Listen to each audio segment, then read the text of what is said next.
श्रावण का महीना भगवान शिव की कृपा का महीना है, लेकिन भगवान शिव की तांत्रिक उपासना भी की जाती है। आज हम आपको यही बताने वाले हैं। आगम और तंत्रों में भगवान शिव की उपासना के अनेक प्रकार बताए गए हैं। वैदिक काल से ही आदिदेव के रूप में शिव, रुद्र, शंकर, शंभु आदि नामों से पूज्य हैं। तो आज हम आपको तांत्रिक उपासना बताएंगे कि तांत्रिक उपासना से आप क्या क्या फल पा सकते हैं। किसी भी देवी देवता की तांत्रिक उपासना बहुत शुभ होती है और उनकी कृपा आपको मिल सकती है, लेकिन विधि विधान सात्विक पूजा से अलग होता है और इसको कुछ लोग मानते भी हैं। जो तांत्रिक लोग हैं तांत्रिक विधि से पूजा करते हैं। गृहस्थी भी ऐसे होते हैं जो तांत्रिक विधि से पूजा करते हैं। तो आज हम आपको संपूर्ण विवेचन देने जा रहे हैं। हम हैं डॉक्टर उमाश्री। हमारे चैनल में आपका स्वागत है। अगर आप आज पहली बार इस चैनल पर आए हैं तो मैं आपका वेलकम करती हूं और आपसे रिक्वेस्ट करती हूं मेरे चैनल यानी डॉक्टर उमाश्री चैनल को सब्सक्राइब करिए। यहाँ बात होती है ज्योतिष, तंत्र, मंत्र, वास्तु की और डेली ऐसे उपाय आपको बताती हूँ जो आपकी किस्मत को चमका सकते हैं। हम शास्त्र सम्मत बात करते हैं। यह बात 100% एस्ट्रोलॉजी की होती है, शास्त्रों की होती है और वेद और पुराणों की होती है। हम आपको शास्त्र सम्मत जानकारी देते हैं। फर्जी लोगों की तरह फर्जी जानकारी नहीं देते हैं। फर्जी लोगों से आपको सावधान भी होना चाहिए। तो आइए आज का वीडियो शुरू करते हैं। हम डेली वीडियो अपलोड करते हैं जो आपकी किस्मत को चमका सकते हैं। तो हमारे चैनल को सब्सक्राइब करना तो बनता है। आइए आज का वीडियो शुरू करते हैं। व्याघ्र चर्म पहने हुए देवगणों से स्तुति पाए हुए सर्वादि सर्ववंद्य समस्त श्रमहारी पंचमुख एवं त्रिनेत्र रूप शिव प्रसिद्ध हैं। किंतु आपको पता है एक मुख और एकादश मुख भी तांत्रिक पूजा में शिव जी का माना जाता है। शिव को की उपासना के लिए पंचाक्षर या षडाक्षर मंत्र की महत्ता है। ओम नमः शिवाय की महत्ता सर्वोपरि है। वास्तव में शास्त्रों की माने तो शिव समस्त विद्याओं के अधिपति हैं। वे सबके गुरु भी हैं। शिव को गुरु बनाने की विधि मैं पूर्व वीडियो में बना चुकी हूँ। आप सर्च कीजिए शिव को गुरु कैसे बनाएं तो आपको वो वीडियो मिल जाएगी। अगर आप मेरे सब्सक्राइबर हैं तो आपको कोई दिक्कत नहीं होगी। और आगमों की सृष्टि में शिव पार्वती संवाद के रूप में हुई है। रुद्रयामल में पार्थिव पूजा को सभी विद्याओं का साधन माना गया है, आधार भी माना गया है। शिव की पार्थिव पूजा का विधान बहुत ही श्रेष्ठ है और उनसे प्रार्थना करते हुए आपको ओम हराय नमः बोलना चाहिए और स्वच्छ मिट्टी को ग्रहण करना चाहिए। ओम महेश्वराय नमः इस मंत्र से आप सांध लेवें और मिट्टी को सांध लेवें। ओम शूल पाणये नमः बोलकर अपने सामने पीठ पर शिवलिंग बनाकर रखें। उसके बाद ओम मंत्र से 3 प्राणायाम करें, तब पूजा करें तो आपको फ़ायदा होगा। शिव जी ऐसे भगवान हैं जिनकी मानसिक पूजा भी करके आप लाभ प्राप्त कर सकते हैं। शिव जी को प्रणाम करके ओम नमः शिवाय मंत्र से प्रतिष्ठापित लिंग की स्नान आदि कराकर पूजा करनी चाहिए। तत्पश्चात पीठ पर अपने सामने अष्टमूर्ति शिव की गंधाक्षत द्वारा निम्न मंत्रों से बोलते हुए पूजा करनी चाहिए। ये मंत्र इस प्रकार है। ओम शर्वाय क्षितिमूर्तये नमः। ओम भवाय जलमूर्तये नमः। ओम रुद्रायाग्निमूर्तये नमः। ओम उग्राय वायुमूर्तये नमः। ओम भीमायाकाशमूर्तये नमः। ओम पशुपतये यजमानमूर्तये नमः। ओम महादेवाय सोममूर्तये नमः। ओम ईशानाय सूर्याय नमः। और प्रणालिका में श्री उमाय नमः पार्वती की पूजा करें। इस प्रकार से आप संपूर्ण शिव परिवार की पूजा कर सकते हैं। श्री शिवाय नमः कहकर 3 बार शिवलिंग पर गंध और अक्षत चढ़ाएं। ओम नमः शिवाय मंत्र से धूप, दीप, नैवेद्य आरती करें और पुष्पांजलि देवें और प्राणायाम करें और क्षमा प्रार्थना करते हैं तो आपकी तांत्रिक पूजा संपूर्ण होती है। तांत्रिक शास्त्रों में भगवान शिव के अनेक प्रकार दिखाए गए हैं और उनको प्रसन्न करने के विधान भी बताए गए हैं। रुद्रयामल में वर्णित अघोर शिव, त्वरित रुद्र, महाकाल शिव, सदाशिव, महामृत्युंजय आदि के प्रयोग बहुत महत्वपूर्ण हैं। महामृत्युंजय की उपासना बहुत श्रेष्ठ होती है। महामृत्युंजय की साधना करते हैं तो आपको बहुत फ़ायदा मिलता है। ये एक तांत्रिक साधना है और इससे आपको बहुत फ़ायदा हो सकता है। रुद्रयामल के अनुसार यह रहस्यपूर्ण कथन है कि मणिपुर में इस मंत्र का जप होना चाहिए, क्योंकि इसी चक्र में अमृत का निवास है। तो अमृत से दीर्घायु प्राप्त की जा सकती है। इस दृष्टि से कहा भी गया है, मृत्युंजयस्य मंत्रं वै जपते यदि मानवः कोटिवर्षशतं स्थित्वा लीनो भवति ब्रह्मणि। तो महामृत्युंजय मंत्र बहुत श्रेष्ठ होता है और एकाक्षरी मंत्र है होम। हौ पे 2 मात्राएं हैं और बिंदी है। त्रिअक्षरी महामृत्युंजय मंत्र है ओम जूम सह। चतुरक्षरी अमृत महामृत्युंजय मंत्र, इस मंत्र में ओम वम जूम सह ये 4 अक्षर हैं। इनका जप करने से शरीर में बढ़ी हुई गर्मी शीघ्र ही शांत होती है। नवाक्षरी मृत्युंजय मंत्र इस प्रकार है ओम जूम सह पालय पालय, ये 9 अक्षर हैं। ओम जूम सह बोलते समय आपको ध्यान रखना है कि ओम जूम सह फिर नाम बोलना है, फिर पालय पालय बोलना है, एड्रेस भी बोलना है, तो आपको पिन कोड भी बोलना है। इससे आपको ज़बरदस्त फ़ायदा होगा। 32 अक्षरों का मंत्र इस प्रकार है, त्र्यंबकम यजामहे सुगंधिम पुष्टिवर्धनम उर्वारुकमिव बंधनान् मृत्युर्मुक्षीयमामृतात्। ये बहुत प्रसिद्ध मंत्र है महामृत्युंजय त्र्यंबक मंत्र। वैदिक त्र्यंबक मृत्युंजय मंत्र है जो 32 अक्षरों का है। ये भी आप जप सकते हैं। इससे सर्व सिद्धि आपको मिलती है। केवल मृत्युंजय मंत्र 48 अक्षरात्मक है।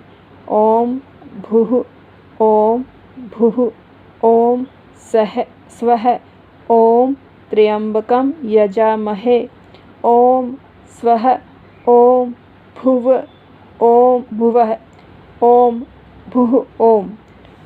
इसको भी आप जप सकते हैं। मृत संजीवनी मंत्र इस प्रकार है, ओम होम जूम सह ओम भूर्भुवः स्वः ओम त्र्यंबकम यजामहे ओम स्वः ओम भुवः भुः ओम सह जूम हो ओम। इसको भी आप जप सकते हैं। महर्षि शुक्राचार्य को अमृत सिद्धि थी, इसीलिए वे असुरों के गुरु के रूप में सम्मानित थे। तो असुरों का या देवताओं का संग्राम जब भी होता था और असुर घायल हो जाते थे, वो अपनी अमृत सिद्धि से उनको पुनर्जीवित कर देते थे। तो ये मंत्र भी बहुत पावरफुल है। ओम होम जूम सह ओम भूर्भुवः स्वः ओम तत्सवितुर्वरेण्यं त्र्यंबकं यजामहे भर्गो देवस्य धीमहि सुगंधिं पुष्टिवर्धनम् धियो यो नः प्रचोदयात् उर्वारुकमिव बन्धनान् मृत्युर्मुक्षीयमामृतात्। ओम स्वः भुवः भूम ओम सह जूम होम ओम। तो ये भी बहुत बड़ा मंत्र है। इस मंत्र को भी आप जप सकते हैं। अब हम आपको बता रहे हैं तांत्रिक शिव संजीवनी प्रयोग। इसके अनुसार स्नान पूजा से निवृत्त होकर आसन पर बैठें, आसन शुद्धि करें, शिखा बंधन करें, आत्मशुद्धि करें, आचमन करें, फिर रुद्र सूक्त पढ़ें, संकल्प ग्रहण करें। भूमि वराह शेष कूर्म का पंचोपचार से पूजन करें।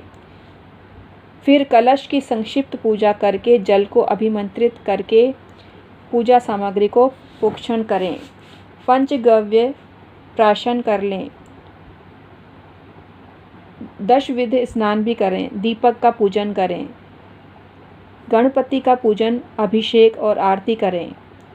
पुष्पांजलि से निवृत्त होकर षोडश मातृकाओं का पूजन करें। नवग्रह पूजन करें। कलश पूजन भी करें। इसमें 11 ब्राह्मणों की आवश्यकता होती है और प्रधान देवता शिव का षोडशोपचार पूजन होता है। ब्राह्मणों को यथा योग्य वर्ण साहित्य प्रदान करना चाहिए। ध्यान से लेकर पाद्य, अर्घ्य, आचमन, स्नान, पंचामृत स्नान, शुद्ध स्नान, वस्त्र, उपवस्त्र, यज्ञोपवीत, गंध, अक्षत, पुष्प, दूर्वा, शमीपत्र, बिल्वपत्र, अबीर, गुलाल, परिमल, द्रव्य मतलब पैसे, दक्षिणा, धूप, दीपक, नैवेद्य, ऋतुफल, आचमन, अखंड ऋतुफल, पान, सुपारी, लवंग, इलायची, कर्पूर एवं द्रव्य दक्षिणा समर्पण करें। द्रव्य पहले दूसरे रूप में आया है, यहाँ द्रव्य दक्षिणा की बात हुई है। तो इस पूजा में आपको लिंग, मूर्ति के आकार का लिंग होता है, इसकी विशालता का और लघुता का ध्यान रखना चाहिए और साफ चावलों को शुद्ध जल से धोकर शुद्ध जल में पकाएं। पक जाने पर उनको शीतल कर लें। घी, मधु व थोड़ी शर्करा उनमें मिलाएं। फिर उसे आटे की तरह एक जीव, एक रस, एक रूप देवें। लिंग पर से पूजा सामग्री उतार कर शांति व विश्वास पूर्वक नमस्ते रुद्र मनवय बोलें। 16 मंत्रों के रुद्र सूक्त द्वारा चावलों का आवरण शिव मूर्ति पर चढ़ा देना चाहिए। ऊपर से घृत का सामान्य लेप लगाना चाहिए। अभिषेक का कवच भंग नहीं होना चाहिए। 11 पंडित प्रथम नीराजन व पुष्पांजलि से निवृत्त होकर गणेश मंत्र के अंग न्यास, कर न्यास व 108 बार जप करें। फिर अघोर मंत्र के अंग न्यासादि से और नियमानुसार सरल रुद्र पाठ करना चाहिए। महामृत्युंजय मंत्र का भी संपुटित रुद्र पाठ, सरल रुद्र पाठ करना चाहिए। बिल्व पत्र भी चढ़ाने चाहिए। भगवान शिव का महामृत्युंजय मंत्र प्रसिद्ध है, लेकिन अन्य ऐसे बहुत प्रमुख देवी देवता हैं जो कष्टों के निवारण के लिए ये जब बताए गए हैं। दुर्गा सप्तशती के शूलेन पाहि नो देवी, प्राच्याम रक्ष प्रतीच्याम च सौम्यानि यानी रूपाणि, खड्ग शूल शूलगदा दिनी। तो ये महामृत्युंजय मंत्र के समान ही है। इसी प्रकार से विष्णु, नृसिंह, धर्मराज, धन्वंतरी आदि के भी मंत्र शास्त्रों में हैं। अब हम आपको बताने जा रहे हैं तांत्रिक संध्या। तांत्रिक संध्या में अपने इष्ट मंत्र से आचमन, प्राणायाम, मार्तंड भैरव रूप सूर्य को अर्घ्य, इष्ट देव का ध्यान, इष्ट देव को अर्घ्य एवं तर्पण, मूल मंत्र के विनियोगादि करके उसका जप तथा समर्पण प्रमुख है। गृहस्थों के लिए पंचदेव की पूजा का विचार किया गया है। उनके लिए गणपति, शिव, विष्णु, सूर्य और देवी की उपासना सर्वोपरि मानी गई है। आकाश तत्व के अधिपति विष्णु, अग्नि तत्व की अधिष्ठात्री महेश्वरी शक्ति, वायु तत्व के स्वामी सूर्य, पृथ्वी तत्व के अधिष्ठाता शिव और जल तत्व के अधिपति गणपति हैं। इनकी पूजा समष्टि के लिए भी कल्याणकारी है और प्रत्येक गृहस्थ के लिए कल्याणकारी होती है। विशिष्ट देवोपासना में भी इनकी पूजा आवश्यक होती है। बेसिकली जो तंत्र शास्त्र है उसका संबंध भगवान शिव से है मारण, मोहन, स्तंभन, विद्वेषण, उच्चाटन, वशीकरण और आकर्षण महेश्वर तंत्र में बहुत विस्तार से वर्णन है। मोहन प्रयोग के लिए सहदेवी के रस में तुलसी के बीजों को पीसना चाहिए और रविवार के दिन जो इनकी पिष्टि का तिलक लगाता है वो सारे जहां को मोहित करता है। गूलर के फूल की बत्ती बनाएं और उसमें मक्खन लगाकर उसे जलाएं, उसका काजल बना लें। इस काजल को लगाने से साधक संसार को मोहित कर लेता है। भगवान त्र्यंबक ने ऐसा उपदेश दिया है कि जो मनुष्य किसी भी प्राणी की गतिशीलता समाप्त करके उसको जड़वत कर दे वो स्तंभन है, और इसका प्रयोग भी किया जाता है। केले का रस, घी गुवार का गूदा और आग का दूध, इनको लगाने से अग्नि स्तंभन होता है।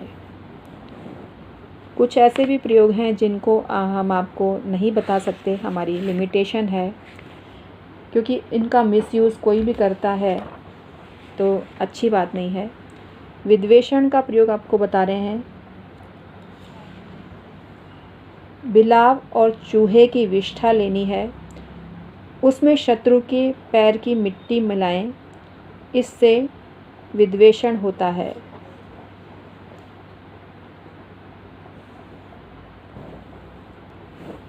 उच्चाटन का प्रयोग आपको बताते हैं। गूलर की गीली लकड़ी लेनी है, उसको कील के समान बनाना है, जिसकी भी पलंग में गाड़ देंगे उसका उच्चाटन हो जाएगा। वशीकरण का उपाय बताते हैं। ब्रह्मदंडी, वच, कूट, इनका चूरा जिसे पान में रख के खिला देंगे उसका वशीकरण हो जाएगा। ऐसा कहते हैं कि सोने की साफ कटोरी में काजल बनाएं और उसको आंजने से चक्रवर्ती राजा भी वश में हो जाता है, चक्रवर्ती शासक भी वश में हो जाता है। महादेव का ध्यान करके अगर अपामार्ग के बीज चुपचाप घर में ले आएं, उसका छिलका साफ कर दें और महादेव का ध्यान करके किसी को भी खिला दें, वो जीवन पर्यंत वश में हो जाता है। लेकिन चक्रवर्ती राजा को वश में करना चाहिए, मिथ्या नहीं इसका प्रयोग करना चाहिए। कुल मिला के नीच पुरुष को ऐसा ऐश्वर्य देने वाला प्रयोग नीच पुरुष पर कभी नहीं करना चाहिए, ये शास्त्रों में भी बताया गया है। अब हम आते हैं आकर्षण के लिए। महादेव ने स्वयं बोला है कि हे मुनि, एकाग्रचित होकर सुनो, अब मैं आकर्षण का प्रयोग करता हूँ, जिनका प्रयोग करने से दूर स्थित आदमियों का भी आकर्षण हो जाता है। काले धतूरे में गोरोचन मिलाएं और कनेर की कलम से इस पे 15 का यंत्र लिखते हैं। उस भोजपत्र पर लिखकर जिसका आकर्षण करना हो उसका नाम लेकर खादिर की आँच से तपाए तो 100 योजन रहने वाला भी प्राणी शीघ्र आ जाता है। पुष्य नक्षत्र में ब्रह्मदंडी का चूर्ण करना चाहिए। ऐसा कहते हैं इससे उर्वशी का भी आकर्षण हो जाता है। किसी के भी सिर में इसको डाल देंगे, वो उसके पीछे पीछे आ जाएगी।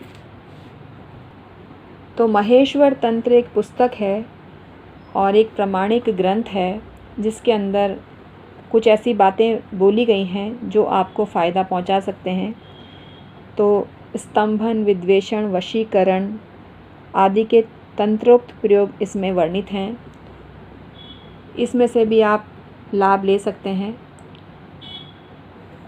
हमारा उद्देश्य था आपको जानकारी से परिचित कराना, इससे अधिक हमारा कोई उद्देश्य नहीं है। हम एस्ट्रोलॉजर डॉक्टर उमाश्री, हम आपको किसी भी चीज़ से फोर्स नहीं कर रहे हैं, किसी भी चीज़ के लिए बाध्य नहीं कर रहे हैं। आप स्वतंत्र हैं। अगर आप जिस चीज़ को सही समझते हैं उसको करें। हमारा तो काम है आपको ज्ञान देना, और इसी नाते हमको जितना ज्ञान है उसके हिसाब से आपको ज्ञान और मार्गदर्शन देने की कोशिश करते हैं। तो आज का वीडियो अगर आपको पसंद आया हो तो चैनल को सब्सक्राइब करिए, वीडियो को लाइक करिए। Thank you so much.